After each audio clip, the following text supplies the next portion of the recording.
Saludos y bienvenidos a la lectura de la Biblia textual. Evangelio de Mateo, capítulo 10. Elección de los 12 apóstoles. Y llamando a sus 12 discípulos les dio autoridad sobre los espíritus inmundos para que los echaran fuera y sanaran toda enfermedad y toda dolencia. Pues según parecía el título nos debía indicar cómo eligió a estos 12 discípulos o apóstoles. El primer versículo, en cambio, parece indicar que estos han sido ya elegidos. El método y los méritos parecen no importarle al autor, Mateo. Lo que sí le importa es destacar este superpoder para echar a los espíritus inmundos y sanar las enfermedades y dolencias. Los nombres de los 12 apóstoles son estos: el primero, Simón, llamado Pedro, y Andrés, su hermano, y Jacobo, el de Zebedeo, y Juan, su hermano. Como me preguntaba antes en el primer versículo, desconocemos qué tipo de habilidad pueden tener estos elegidos por el Mesías. Este don o habilidad para convertirse en apóstol parece ser compartido entre hermanos. Una casualidad curiosa. Felipe y Bartolomé, Tomás y Mateo el publicano, Jacobo, el de Alfeo, y Tadeo. A los que han sido nombrados en el segundo versículo, Simón y su hermano, Jacobo y Juan, los conocimos cuando fueron encontrados por Jesús al principio de este evangelio. En cambio, los de este tercer versículo han aparecido de la nada, a excepción de Mateo, el que escribe, Simón el cananita y Judas Iscariote, el que lo entregó. Curioso también que uno de estos 12 elegidos pertenezca a la tierra más odiada por el Dios al que sirve Jesús, un cananeo, cananita aquí, y Judas, el que aparece por primera vez y ya señalado.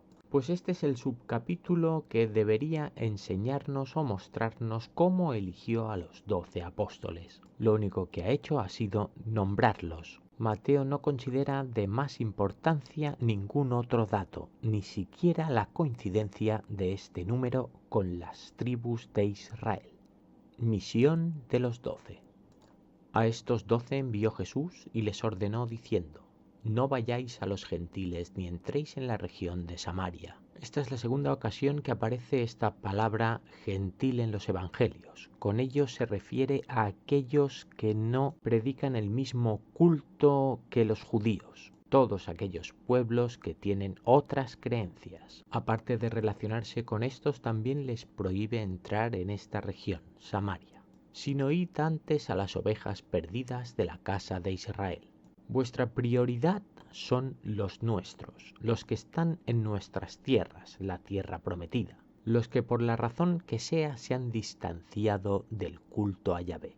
Id pues y proclamad diciendo: el reino de los cielos se ha acercado. A ellos les advertiréis que el reino de aquel que reina en los cielos, Yahvé, ya está aquí. Sanad enfermos, resucitad muertos, limpiad leprosos, echad fuera demonios, de gracia recibisteis, dad de gracia. Haced todos estos milagros que por algo os he dado yo estos superpoderes. La prueba de ello la tenéis aquí escrita. ¿Qué más queréis? No os proveáis de oro ni de plata ni de cobre en vuestros cintos.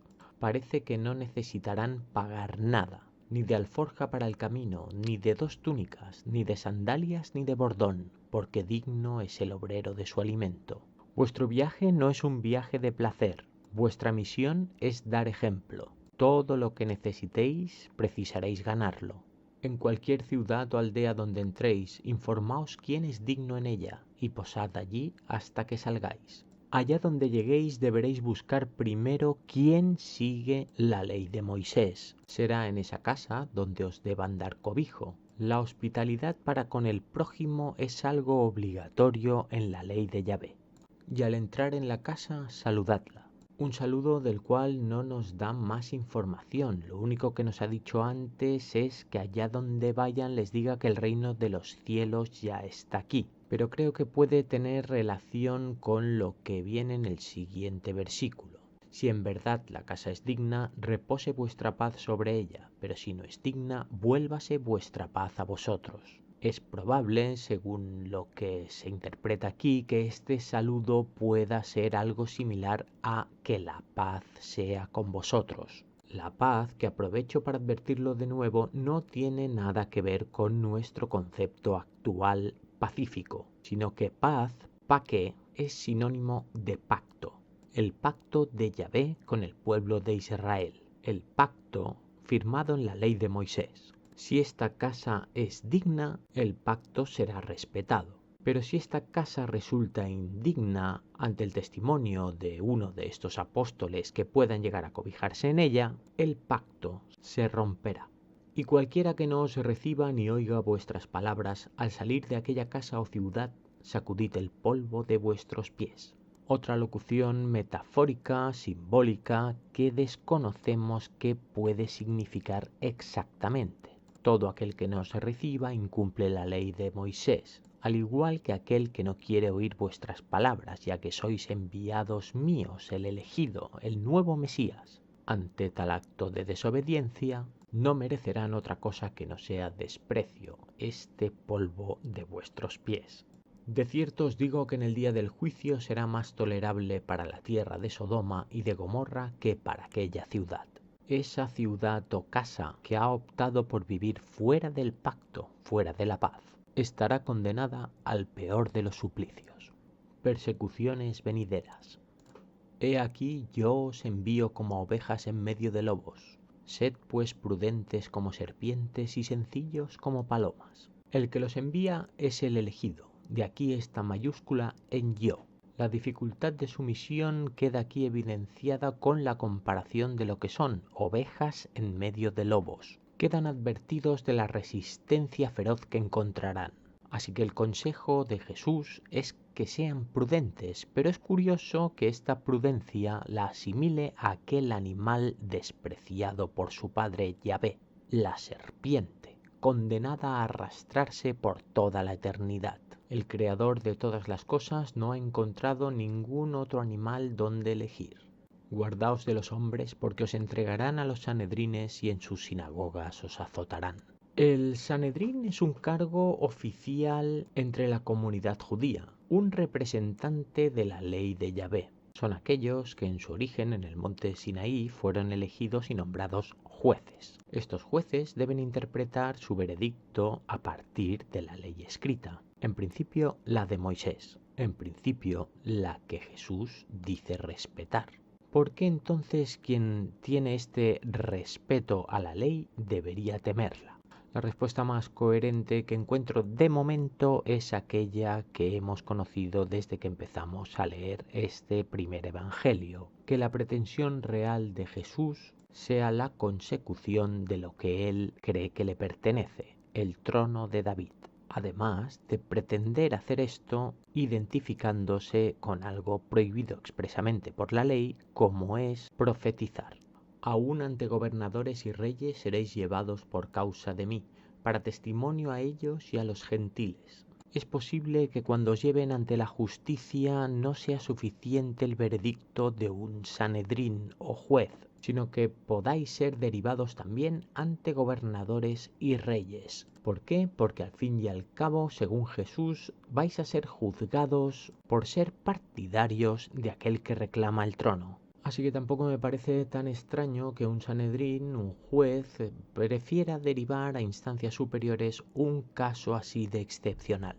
Y cuando os entreguen, no os preocupéis de cómo o qué habéis de hablar, porque en esa hora os será dado lo que habéis de hablar. Vuestra misión no es preocuparos. Cuando llegue el momento, decid lo que tengáis que decir. Debemos tener presente que estos que se han unido a la causa de Jesús tienen que estar muy convencidos de su razón y de las posibles consecuencias. Pues no sois vosotros quienes habláis, sino el Espíritu de vuestro Padre el que habla en vosotros. No es vuestra causa, sino la causa de Dios. No es vuestra verdad, sino la verdad.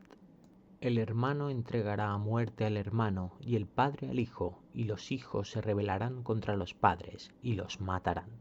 Las represalias no nos alejarán de nuestro propósito, ni tan solo la peor de las decepciones, que tu propia sangre te denuncie, incluso que te ejecute. Nuestra causa no tiene marcha atrás, es deseo de Yahvé.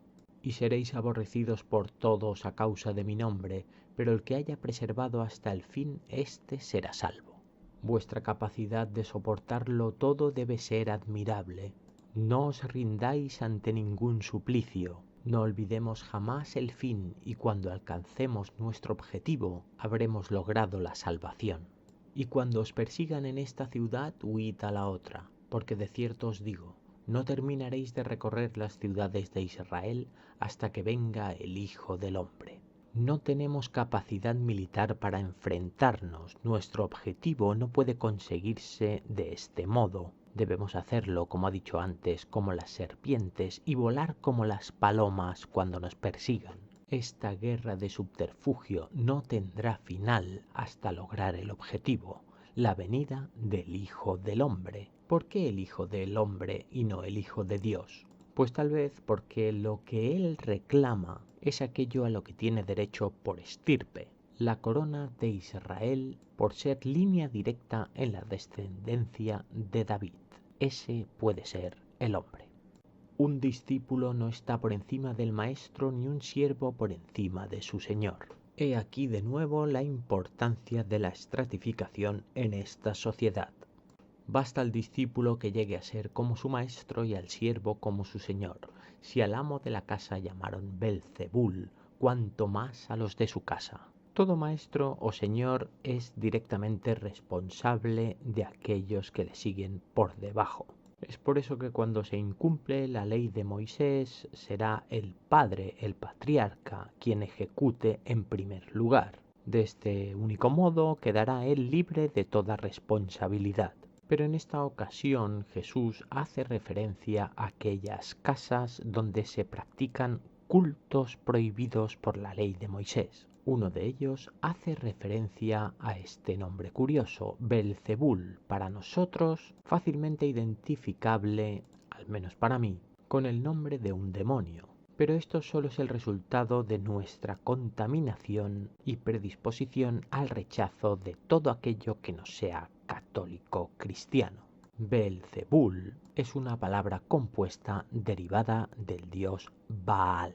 Así que lo que significa este versículo literalmente es que si un patriarca sirve a este dios profano, todos sus familiares y siervos serán tratados también como pecadores.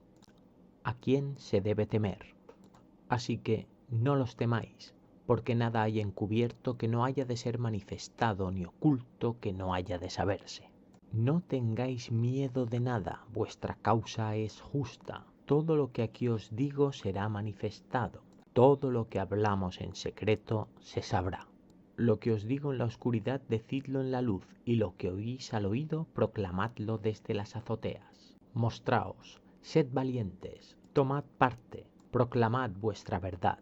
Algo similar se hizo en el alzamiento original de Moisés, cuando éste les obligó a mostrarse a todos sus partidarios, pintando una cruz de sangre en cada una de sus puertas. El orgullo de pertenecer a una causa justa une a la multitud. No temáis a los que matan el cuerpo, pero el alma no pueden matar. Temed más bien al que puede destruir el alma y el cuerpo en el infierno. Pues si no me equivoco, esta es la primera ocasión en la que aparece también la palabra infierno.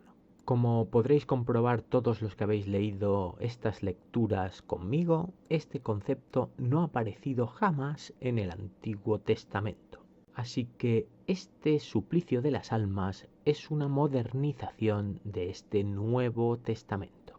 Yahvé amenazaba con la muerte del cuerpo para que cumplieran sus deseos. Ahora Jesús va más allá. Vuestro cuerpo está a mi servicio. Lo que me pertenece es vuestra alma. Esta es la utilización de la ignorancia de un pueblo llevado a la máxima expresión. ¿Acaso no se venden 2 pajarillos por un cuarto?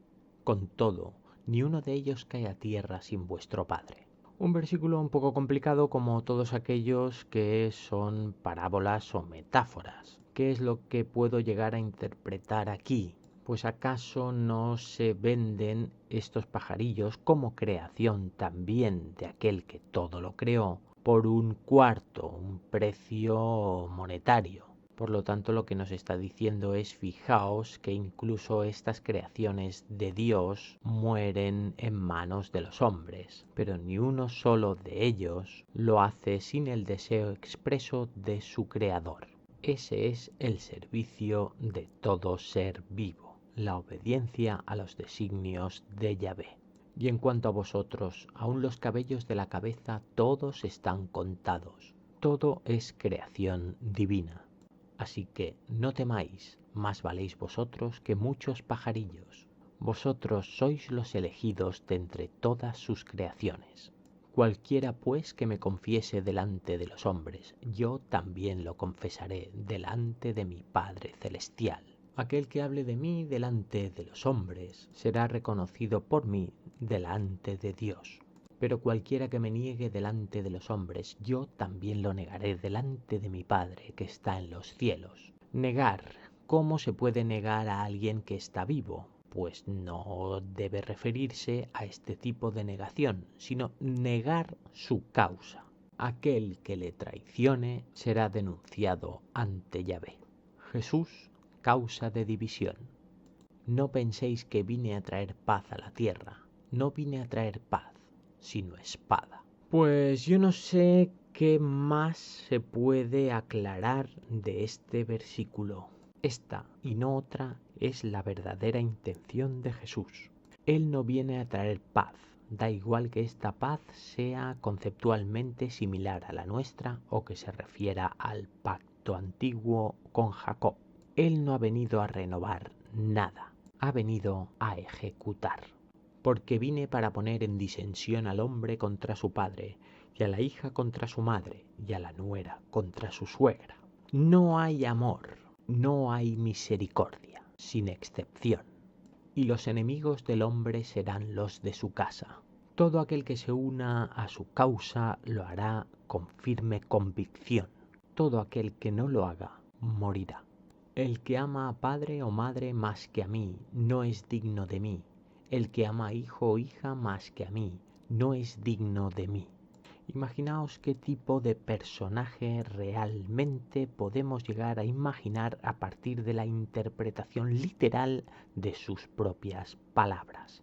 Unas palabras que han llegado a nosotros a partir no de sus escritos, sino de otros testimonios que aseguran haber convivido con él, como es el caso de Mateo.